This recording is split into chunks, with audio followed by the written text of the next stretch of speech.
and welcome all to the Mostly Movies podcast, guys. Another edition with Nick and Christian. He's Nick, I'm Christian, and today the movie we are mostly discussing is The Last Breath, or just Last Breath. I haven't been able to pin it down yet, but I like to say The Last Breath, starring Finn Cole, Simu Louis? I don't know. I don't know either. But I'm going to go with Simu Louis and Woody Harrelson. And I've heard this a couple times in my life, and I want to get your reaction real quick before I get on anything else. All right. I've been told a couple times that I look like a young Woody Harrelson. How does that sit with you? I kind of get it. All right. I think if you were balding, which no one can see right now because of the hat, but you're not a balding individual. If you were balding, I could see it more. But I don't see it the way that, like, when people see you and go, yeah, you look like Woody Harrelson, and I'm kind of like, no, it's not. It's not. Well, nobody says you look like Woody Harrelson because I would be upset. A young Woody Harrelson. Yeah. But people have said you look like a young Woody Harrelson. And I got to say, in a lot of pictures of myself, I tend to agree a little bit. I think if we, you're wearing kind of a white man can't jump hat right now. If you wore one of those hats from like that movie when he was really young and kind of did a side by side, like I can kind of see it. Yeah. I mean, you have the same complexion, that's for sure. And by complexion, we mean white and pasty with a little hint of red. All right. Well, sure. We'll talk about it a little bit more. But before we get into all that, guys, as always, please head over to thescreengods.com for all of Nick's latest movie reviews and all of our latest and past current podcasts, or latest current. Which I guess they all are. But yeah, head over to the Screen Gods, guys. You can find it all over there at thescreengods.com. And of course, you can always find us at YouTube, TikTok, Spotify, IG, and X. Especially X. There's a lot going on over on X. That's the number one site you need to be on. Nick laughs. I don't know why he laughs, but if you follow us, you gotta head over to X. Dude, I'm losing it. Guys, there's nothing on X. We got a post from February 17th. That's it. Oh, but if you guys head there more, Christian might post more. He has access to the account. First off, I have all my best people working on X at all times. That's number one. Number two is everything is a work in progress. So you got it, and you want to see something at the beginning of it. So go head over to x.com where it's all happening. X.com? You mean go to the app. Go to your X app. Either way, it doesn't matter. No one's going to X. Open up your X app and go follow at the Screen Gods. Oh, that was so good. And, to be fair to Christian, I haven't posted a single thing on there and I have access to it as well. He seemed like the X guy because Christian told me for years, X is a cesspool. It's like where the world is on fire on X, and it's, and he seemed to be more comfortable in that world. So I gave him that world and he's not doing anything with it. No, that's not true. It's all happening. Well, if you go on there, hold on. It's all happening at X. Dude, it's the Everything app. We are the media, which is the last thing I put on there was a screenshot of Matt Damon from the new. That's right. Yeah, the new Christopher Nolan movie. First look. Yeah, that was good. It was February 17th, but it was good. You did something, so. Listen, if you want all the latest breakdown news, head over to the Screen Gods at x.com.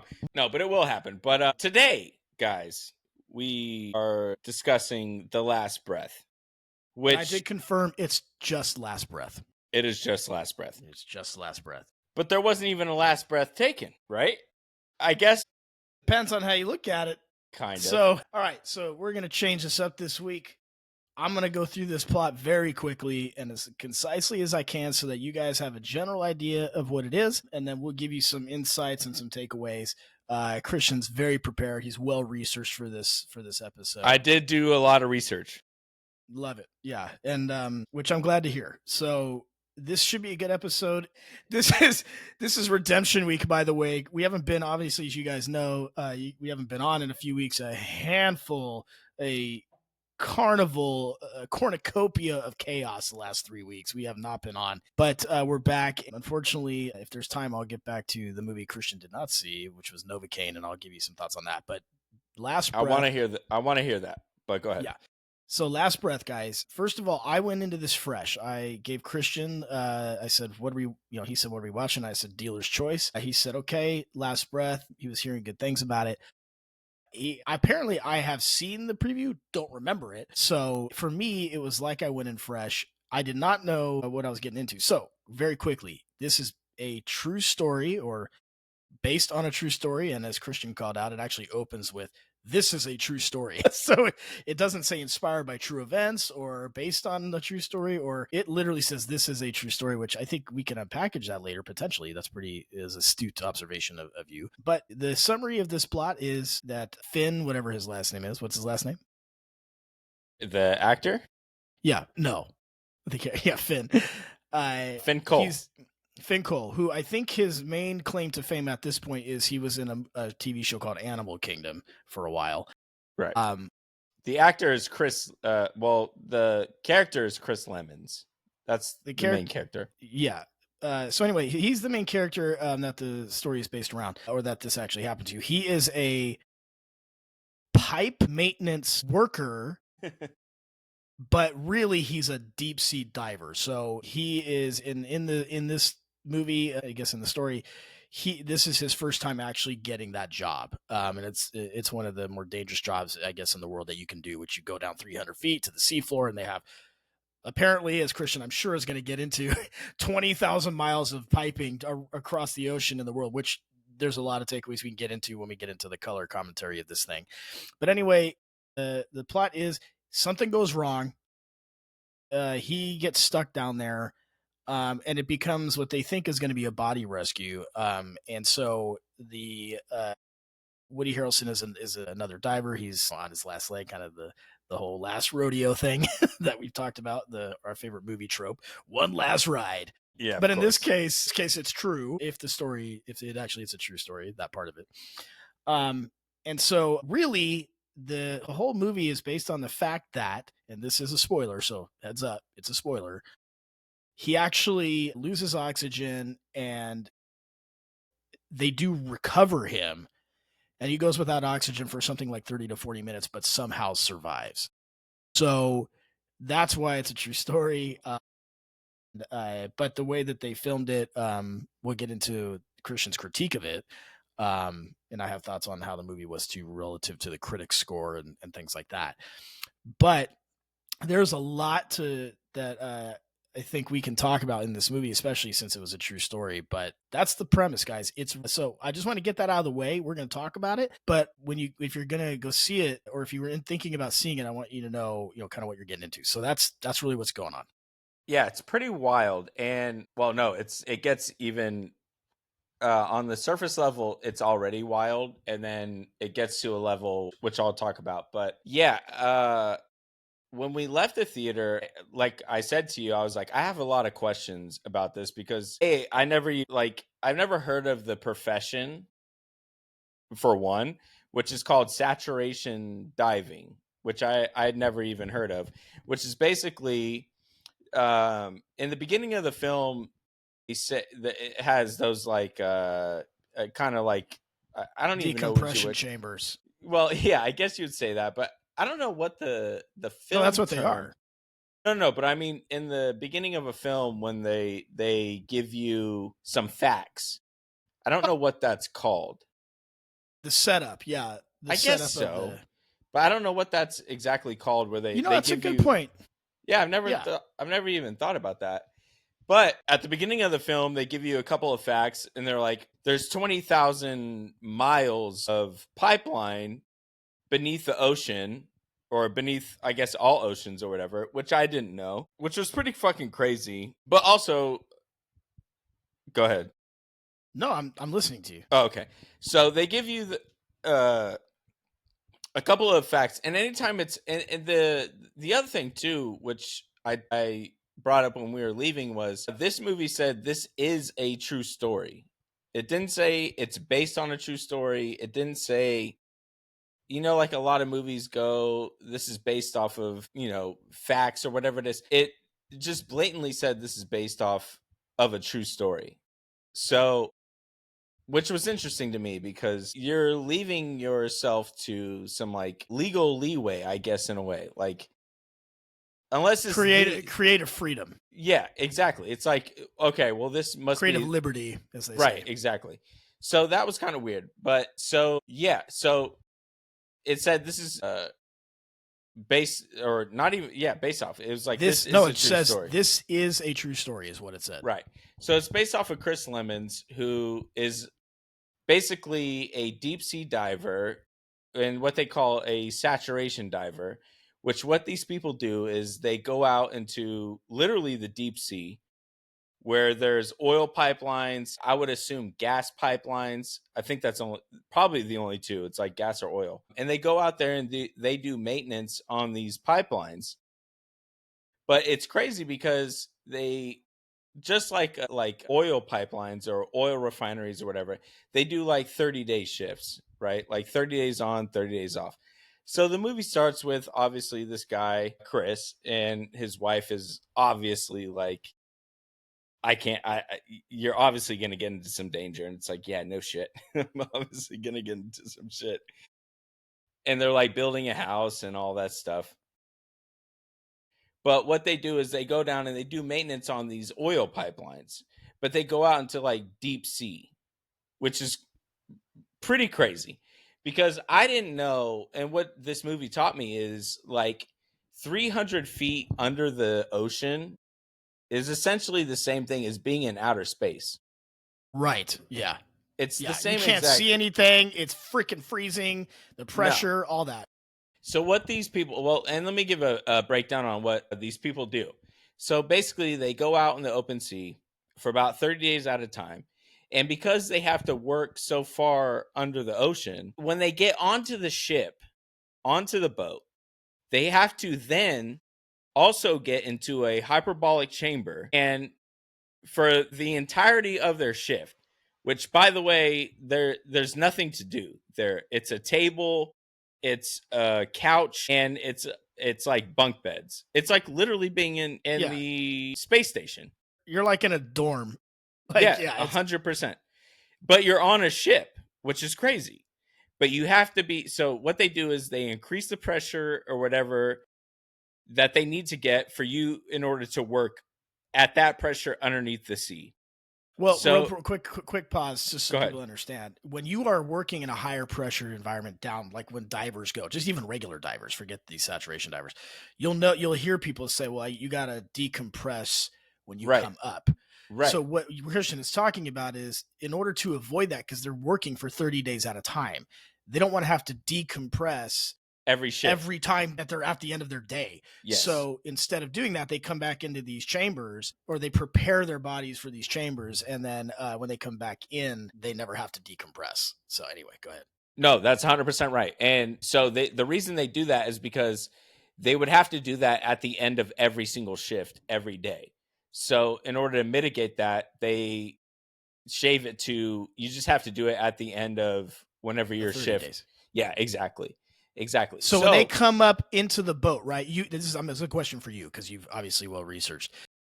In the movie, it shows the living quarters, but we never really, because the movie, spoiler, in the movie, once you get into the action, you never actually see them come back into their living quarters.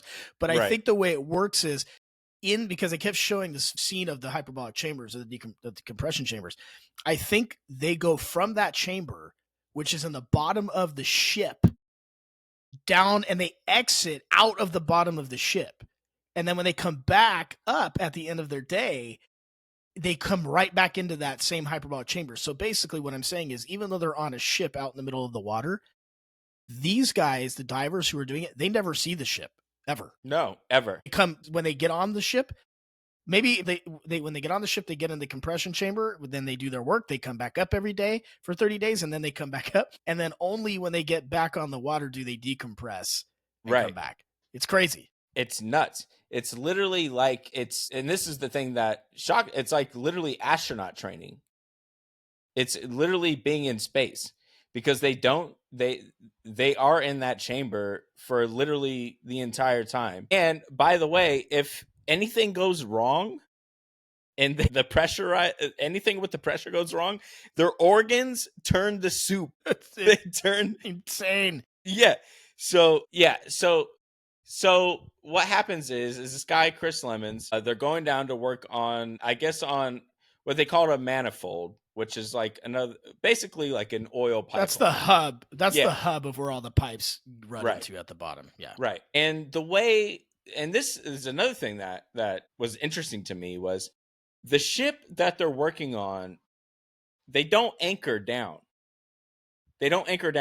What they do is they hover over the oil manifold, and what they are guided by is what they call a guidance system, which basically is a computer automated propulsion system where the rudders, basically depending on the tide and the current, the rudders basically move on their own in order to stabilize the boat so it doesn't move. Yeah, it's a literal GPS propulsion computer-based anchoring system. It's crazy. Exactly. So obviously that went wrong. Well, real quick, to make any true story be, that didn't go right.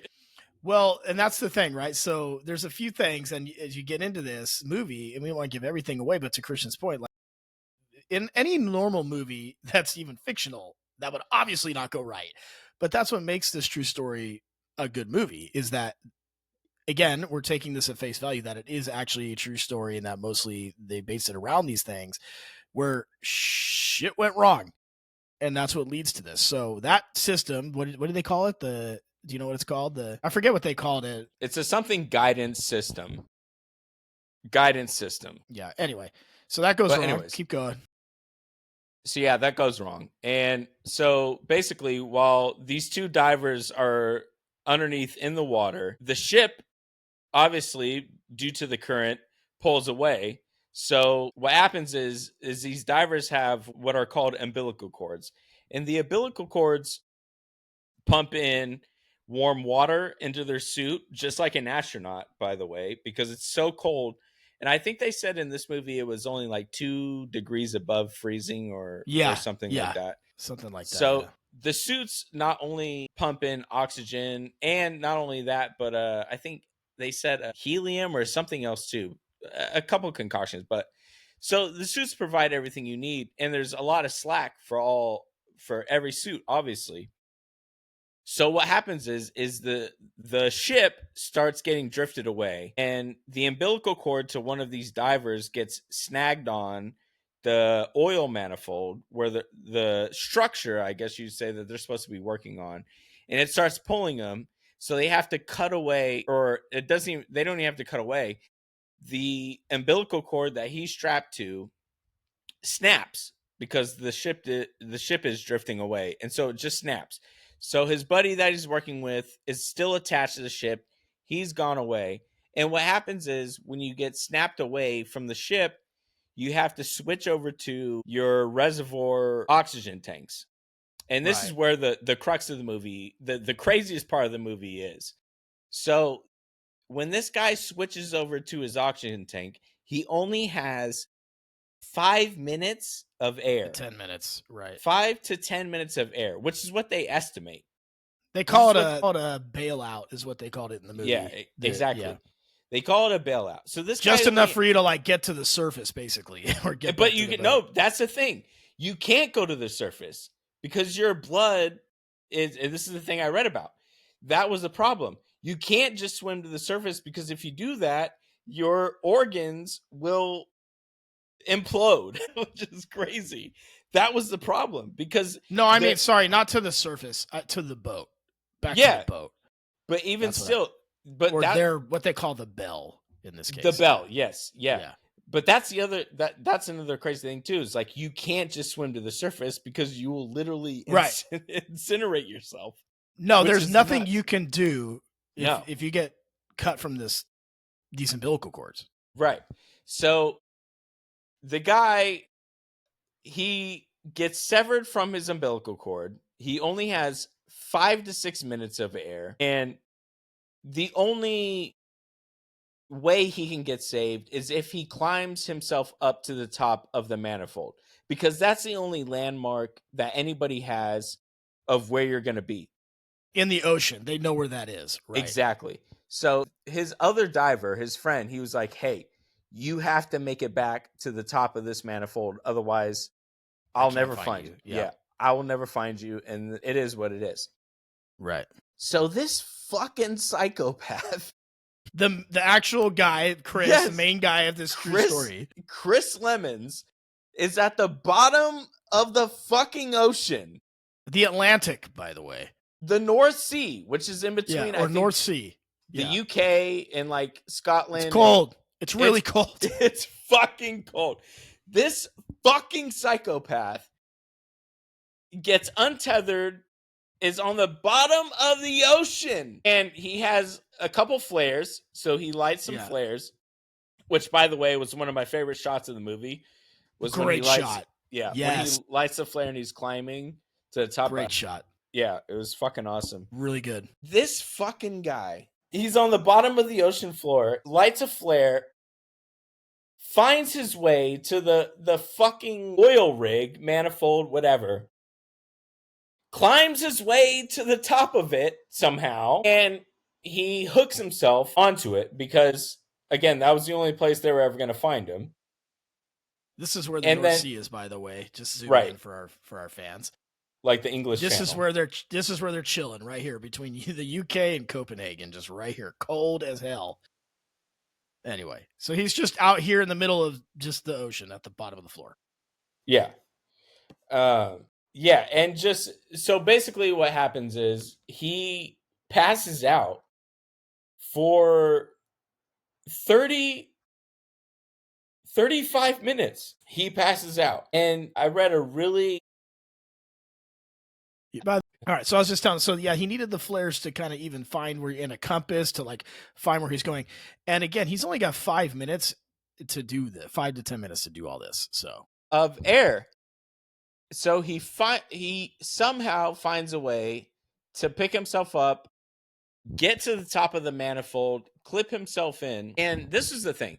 So in the movie, it goes like he clips himself to the manifold, and it goes like 1 minute without air. And in my brain, I go, well, that's far too long. Like the first thing. Yeah. I think of is like, yeah, he's absolutely dead. There's no way at all, that he's coming back from this either way. So he's clipped himself to the manifold so that he doesn't get washed away in the storm. Right. And it's been 1 minute with no air, and you were saying that that's far too long. Yeah, and I was looking at you, and I was like, because in the movie, even the guy was like, yeah, this is a rescue operation. And he was like, no, fuck that. Which, by the way, is really cool because I was his mentor. But the funny thing I thought was like, so they bring the body, they recover the guy, and they bring him into the bell, and they're like trying to wake him up or whatever. And he's not responding. And it's been like a minute or two, and the guy's like, well, sorry, when they recover him, they figure out they finally recover him. It takes them 29 minutes, which by the way felt like an eternity. I don't know how they did all of that. It was 35 fucking minutes, which is crazy. And which is crazy in terms of no air, but what's crazy to me is that they were able to do all of that. Like he was able to hit the bottom, walk to the manifold, clip himself up there. He did all that in like 8 minutes.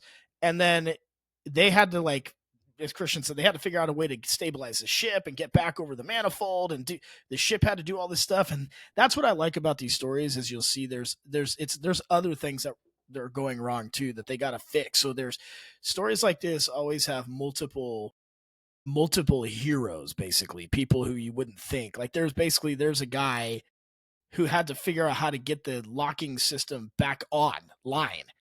And he had to do something in the IT room of the ship to like get it to work. And they're doing all this, and like they know the guy's dying, and they're doing this under pressure No pun intended. So anyway, all right. So Well, no, but that's the incredible thing about the whole story is they thought for sure this guy he's done, and he very well should have been. yeah, of course, by all accounts he should have been, and but so they go back down to recover his body, and they pick him up.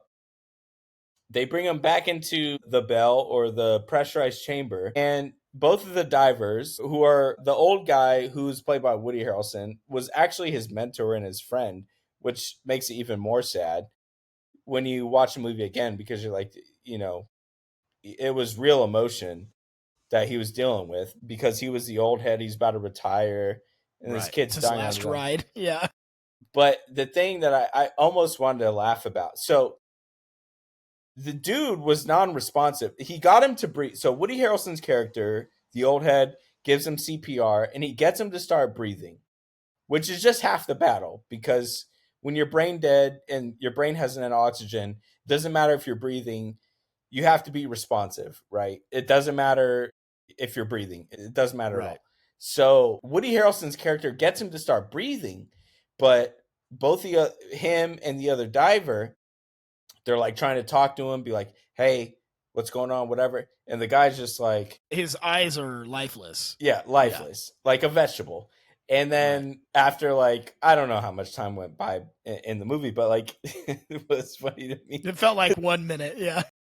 But what my brain went to was like, so what happens is the guy obviously becomes responsive, and he goes Dave or whatever, and they're like, "What the fuck?" This that, but like the movie could have taken a like a horror turn at that point, and like this guy became possessed and like came Oh, back. like Yeah, Alien Romulus or something. yeah, yeah. Like he came back, and that would have been because at that moment there was like already that triumphant like music and all that, and it would have been really Right. funny if he just Right. like got possessed and just murdered everybody. But like, but how fucking creepy would that be if you were that guy and you're like talking to somebody, you're like, hey, hey, hey, and they're non-responsive, and then like 2 minutes later, they're like, yo, you're like, fuck that shit. Um, yeah. So Yeah, it was an interesting scene for sure. but so he does become responsive, and I like I said, I did some research on uh his case, and it's well, nobody's been able to describe what happened. Explain it. Right. Yeah, explain it at all. But also, it reminded me of a case where in Cuba, this guy or a couple of guys tried to hide in the wheel well of an airplane, I think I heard and about this. they ended up in Spain, and the guy survived. Yeah, he like passed out from the pressure or the elevation or something, or altitude, and Yes, something like that. exactly the same exact thing. So it must have something to do with altitude and what I researched was they're saying it's like your body almost goes into some sort of kind of stasis when you're at that altitude and your brain loses oxygen. So and also what the guy Chris Lemon says is the same thing. He says it was the perfect mix of oxygen and temperature for my body to just kind of go into some sort of like Deep sleep, he called it or something, yeah, right? yeah, exactly. Exactly. Which is so strange because I looked up and also, what do you think the amount of deaths of saturation diving per year are? Wow, amount of deaths? I don't know. That's such a trick question now because obviously the only experience I have is someone who should have died and didn't. But By a well, okay. miracle. Do you know how many saturation divers there are in any given year? I would say less than 1,000. I'm gonna say one per year. No, total per year? Deaths? Like actual Oh deaths? no, yeah, deaths. I thought you meant how many are employed. No, no deaths. You asked me about deaths, right? But yeah, One per no. year is the number I would like estimate. Yeah, I know what the number is. What is it? Like 2. No, I'm asking. You asked me. You said, "What would I think the deaths are?" I said No, one no, per no. year. No. I said how many saturation divers are there total? I thought you meant deaths. No, Saturation deaths. I looked up the deaths. Am I wrong on that? It's like I 2 per haven't year. looked. Oh, okay. All right. I haven't looked at the deaths. I thought that's what you're asking me. No. We'll have to play this back and re-listen to this and be like, who's wrong here? All right. So your question to me, you're saying was how many divers do I think there are Yeah.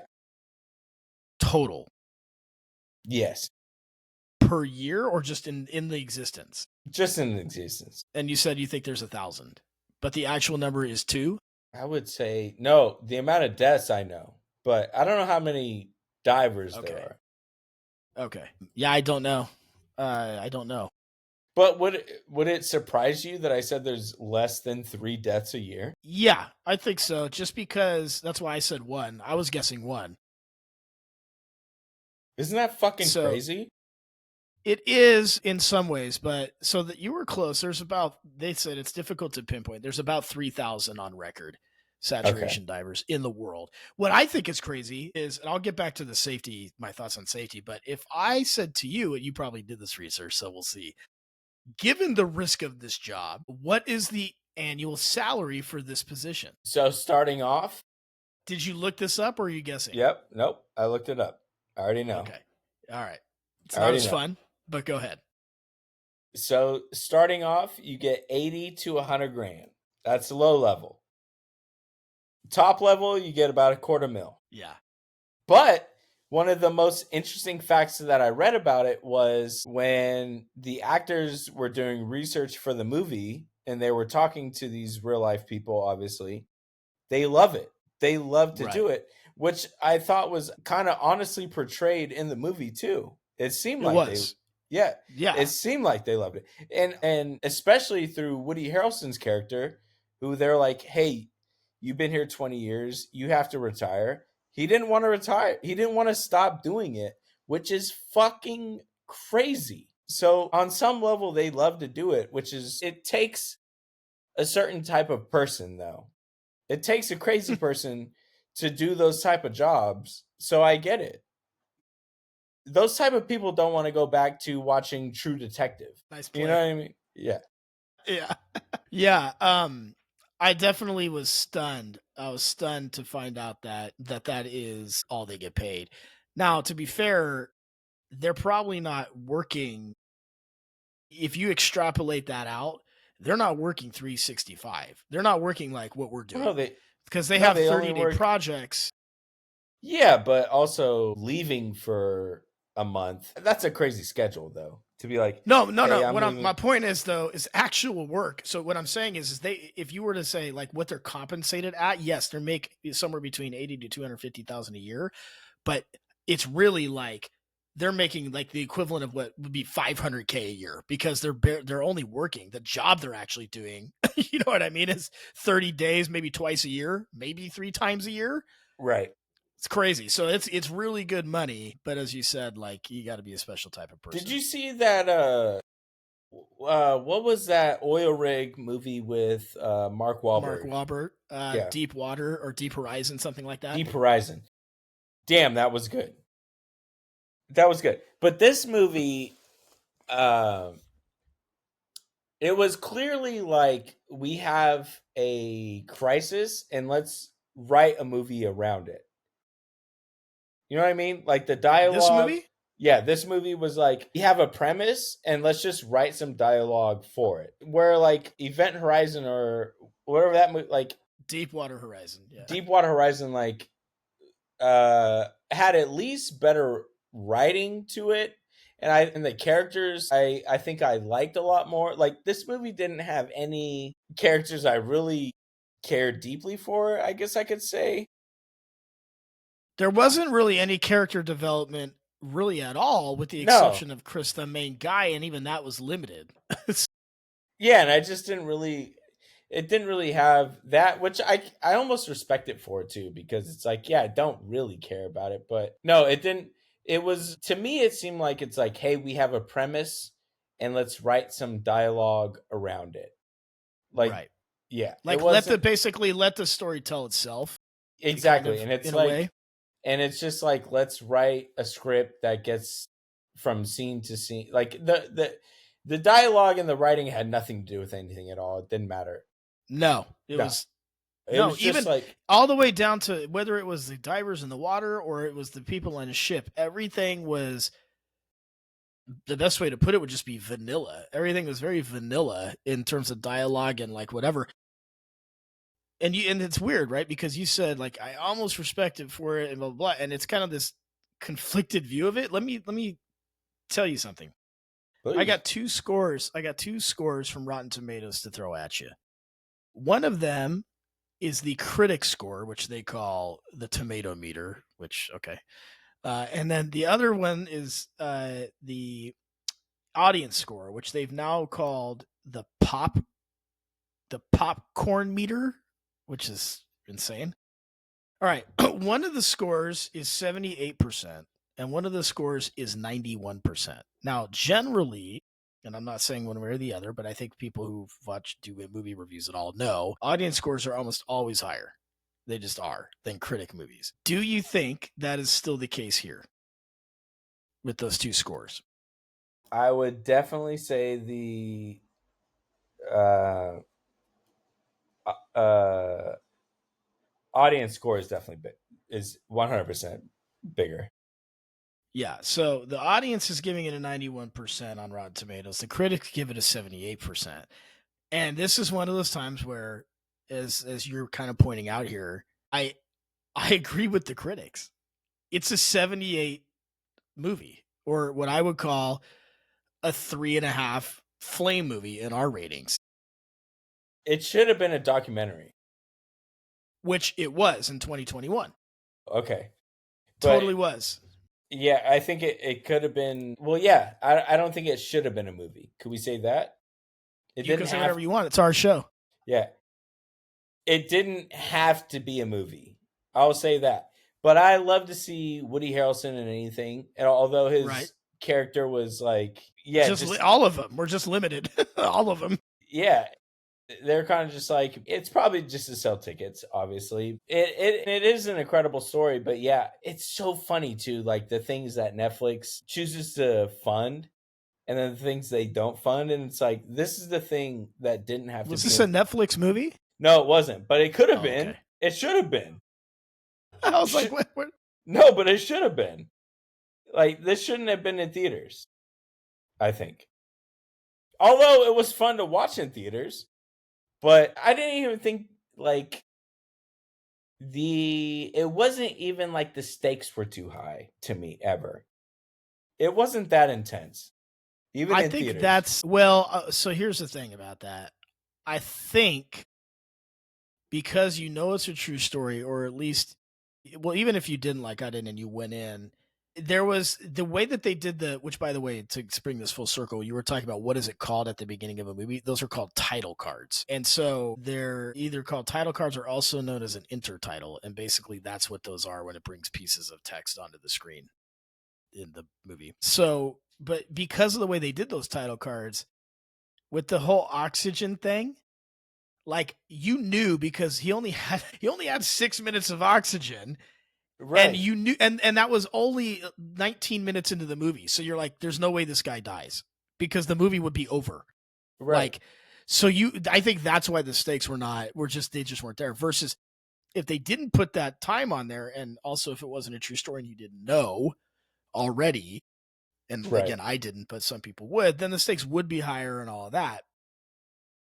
But that does, like you said, all of that plays into why you don't connect as much to the characters. You don't connect as much to just the intensity of the movie because you clearly know that he's going to be okay, which is still, like you said, it's insane. They can't explain it. They're guessing that it's pressure and altitude and temperature. Which you go like, well, if we figured that out, we figured out cryo sleep. That's what I'm saying. Yeah, that is the basis of like Han Solo. Right. Pressure and temperature.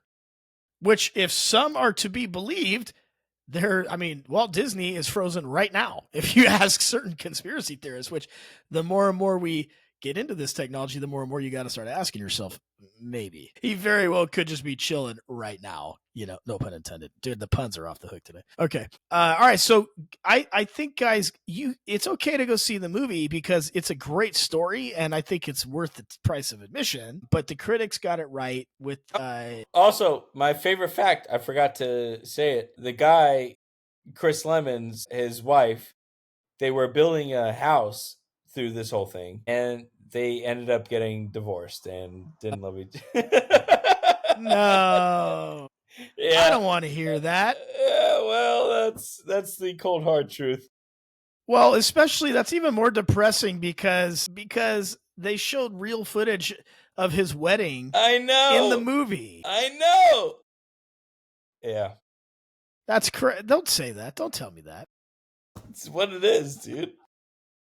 It's what it is.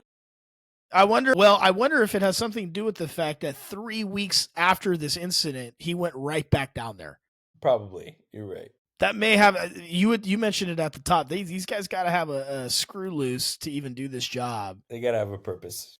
Yeah. What can you do? Well, what can you do? And how does that? Here's my question: after watching that movie, how does that make you feel about the stresses of your day to day? The biggest thing I got to worry about is like someone showing up for their shift, or just working out. Just yeah, it makes me feel very less than. Yeah. So, and also, if it's like if you surviving an incident like that, and then you still divorce your wife, it is what it is, bro. I don't know. I feel like she divorced him. I don't know, but it's still pretty fucking crazy. Well, also, like you said, he's gone half the year anyway. He's either on the water or under the water. But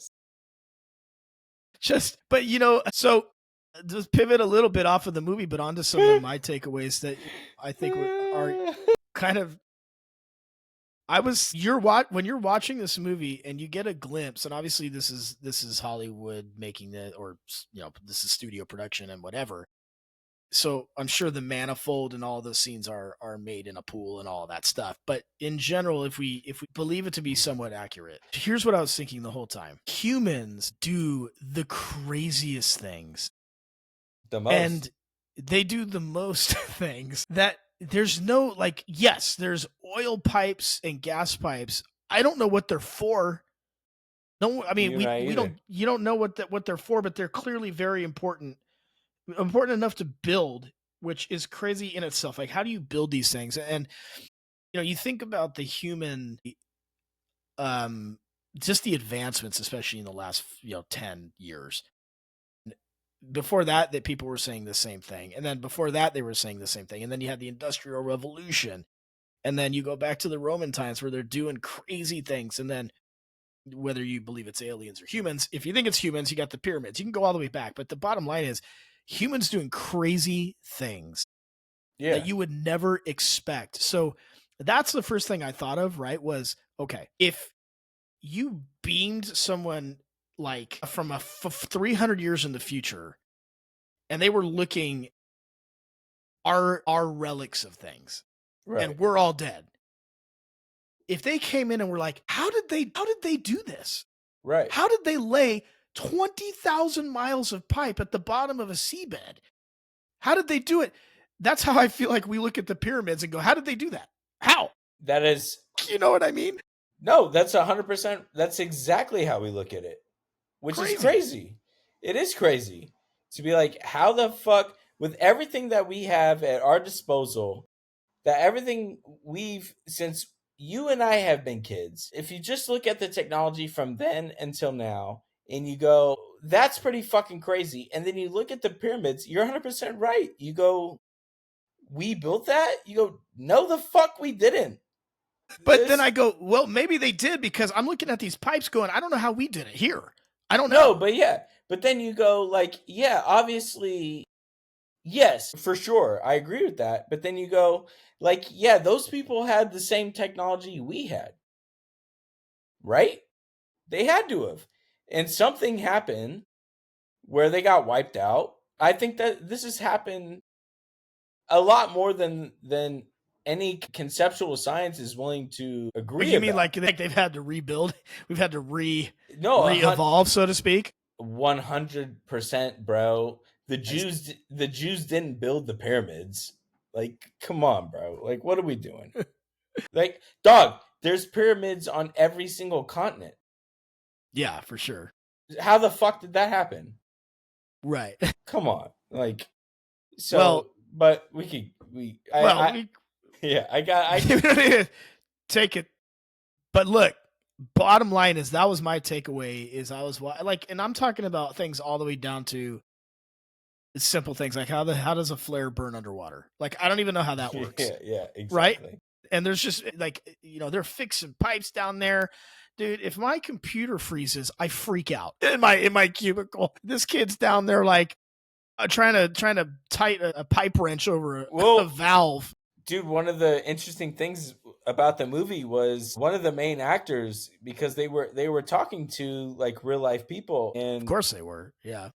one of the crazy quotes was like, one of the actors was talking to him and he was like, no, they love this. They like to do it. Like they are that fucking crazy. They're that I wouldn't say crazy, but they're just like, no, and that was portrayed in Woody Harrelson's character, where he Right. couldn't give it up. You're like, you Right. can't give this up. There's a scene, and it's the same. It's the moment me and Christian both looked at each other, was like, absolutely not.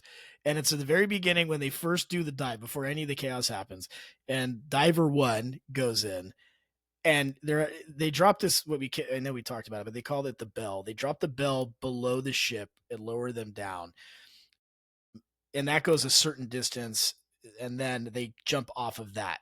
But when they go to jump off of that, the view is they're looking down, and they did a good job with this shot. Is they give you a view of what the diver sees, which, spoiler, is nothing. So he looks down, these divers jump off the bell into blackness, into complete darkness, and they jump off like you're jumping into space, except worse, because in space there's stars and there's lights from the ship, or there's lights from your pod or whatever the hell is your space station. You're not seeing complete blackness. They're not. They're just jumping down into the abyss. And then, of course, they have flashlights on their helmet, but you don't see anything except maybe 3 feet to 4 feet in front of you. And so they did a great job showing that angle, but that was when he jumped off into the dark. I looked at Christian like, what? No way. And the other thing I did like, lastly, and then we can pivot to what stinks this week, is they did not make this more than what it had to be. Like, I thought for sure at some point there was going to be some sort of sea creature that made its way into the movie because, why wouldn't they? But they legitimately, there was not a single sea creature in any of the scenes, which, when you're walking around in the dark, you kind of feel like you're just going to run into one, but I don't know anything about the bottom of I thought the entire ocean. time, like, well, that's what I was thinking. I was like, oh, this is gonna turn into some like crazy. It's like, no. And that's the other thing too. It's like, man, maybe it is that peaceful down there. I could never. I mean, I was pissing my pants the entire time. I could never. Yeah, so much anxiety. I don't fucking care, dude. All right. Well, so that's the deal, guys. Worth seeing it. It's a great story. Do it. But and he lives, by the way. He's all good. He has no problems, which is he's got different problems now. He's got different problems. But I'll get into it next week, which a couple different really crazy facts about him, but I'll get into it next week. About the guy? Just tell him now. This is the episode. No, I can't. I gotta piss so hard, dude. I can't. I can pause the pod, right? Yeah, I know you can, but I got dinner. I got things I got to do. So my power went out. So that's it. That's the movie. No, but next week I will have all these facts for you. They're fucking crazy. So all right, we'll do a part 2 next week. Yes, we will do it. But I got to piss so hard, dude. All right, I will wrap this up for us. You leave. I'll put a bow on this thing. All right, love you guys. All right, so while he handles his business, I just want to finish up by saying, there's there are some crazy things that humans do, and there's a great comedian out right now who is sweeping the nation. His name is Nate Bargatze. Hopefully you've heard of him. I was following him years back, so before he kind of blew up in the past year or so. But he has this whole bit about how if he went back in time, people would be asking him questions about what's the future like, and he would be useless to them because he would tell them things like, well, eventually there's a phone that you'll just carry around in your pocket all the time. And they'll be like, really? How does it work? And he'll be like, well, I don't know how it works. And so it's a really funny bit. Definitely check Nate Bargatze out. That's my guy. But that's what this reminds me of. I was watching this movie and seeing like just the pipes and like all the stuff that they had to do to build this thing. And again, I don't know what these pipes are even for, but uh, they're apparently very necessary that we built them, and it's just incredible. And the ship and the anchorings, the digital or the tracking anchor system, the computerized anchor system Christian was talking about earlier. It's absolutely amazing what humans can do and what technology has afforded us the ability to do. And obviously, technology affords us a lot of bad things too. We can make huge mistakes with it, clearly, but it's just it blows my mind. So anyway, I want to touch on the critic piece to this. So critics gave the movie 78%. I think that's generous. Probably a seven out of 10 is what I would give it. So 70% in terms of an actual movie. You see it because Woody Harrelson's in it, but it's just average. Everything about the performance is average. There's not a lot of depth. There's not a lot of, as Christian stated, it's just trying to tell the story. And I think he nailed it when he said it should have probably just remained a documentary. But again, it's the audience likes it a lot, and I think it's more. I think the audience appreciates the story, and clearly we went an hour talking about all the things that it makes you think about, right? So you get takeaways from the movie, which I'm a big believer in that. Like no matter how crappy a movie is, generally you're going to get takeaways, or you're gonna find value somewhere, even if it is just to make fun of the movie. In this case, I don't think that's what we're dealing with. There's just it's a true story. It's obviously a crazy story, but there's just so much learning that we got. We now know what saturation diving is. We know how much they make per year. We know that you got to be kind of crazy to do it. And just all the decompression stuff we talked about at the top, it's amazing. Anyway, all right. What stinks this week? One of our classic segments, the thing that we do every time. I think if you are a 49ers fan, you are losing your mind this week because Christian and I are San Francisco 49ers fans, born and raised, gold-blooded, as they say, and they are blowing the team up left and right. The 49ers fans are losing it. The media, the national media is running with stories left and right. The owners are too cheap. They don't want to pay anymore. They want people to sell the team, and everyone is just losing their mind. So it's if you're a 49ers fan, you are not thrilled with what you're seeing this week. It's ugly out there. So, that's what we're dealing with on that front. I did want to let people know just a little bonus time here. Christian was not able to join me for our movie last week. We got to see this surprise movie. Cinemark does what's called a mystery movie showing, and they do it once a month where you can see movies that are in advance of everybody else. So we went, and you don't know what you're going to see, though. That's the caveat, right? So it is 100% a mystery, and you don't know what it's going to be until it starts going. So we went with our daughter, Jordan, and we were really hoping that it was going to be Novocaine with Jack Quaid, because we've been waiting for that. Me personally, I've been waiting for that for a couple of months because I saw previews way back. And I was like, this is a really clever storyline. It hasn't been done before that I've seen. And so we were really hoping it was going to be that, but we didn't know what it was going to be. Could have been any number of movies. But that movie, the credits opened, and the movie opened, and sure enough, it's Jack Quaid right out of the gate. And so we were lucky enough to see that a week and a half ago, or a week ago. And let me tell you, it was great. It's getting a ton of good reviews right now, and rightfully so. I think it's definitely one of those movies where, like, again, critics are gonna generally they're gonna give it a lower score than the audience, but this one is getting 83% from the critics, which is high praise. And it was my takeaway from this movie with Jack Quaid was simply that it was always going to be a lot of fun, but it was even more fun than I expected it to be. And we saw Love Hurts about 4 weeks ago with Kiwi Kwong, and that was fun. This was better. Uh, Novocaine was better, just all around. It was quippy, and it was like what's the word? Predictable, but it didn't matter that it was predictable because the way they centered everything and filmed everything and handled the dialogue was just really really fun.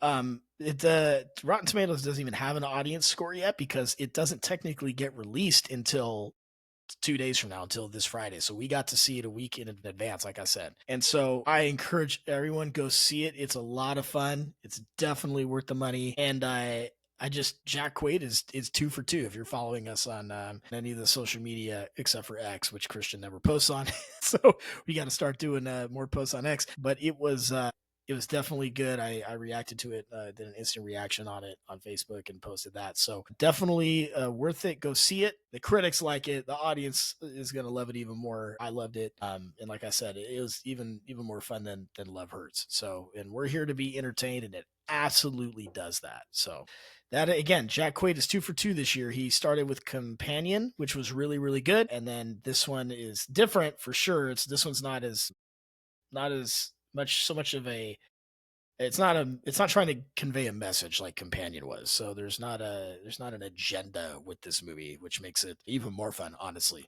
So go check that out. And that's my bonus review for this week. So that's it for this week's show.